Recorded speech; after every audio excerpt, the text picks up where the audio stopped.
Ah, the food plane has landed in Mexico, or should I say Mexican American territory.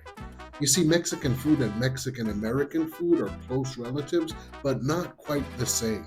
Traditional Mexican cuisine was built on fresh corn tortillas, beans, chilies, and centuries of indigenous flavors.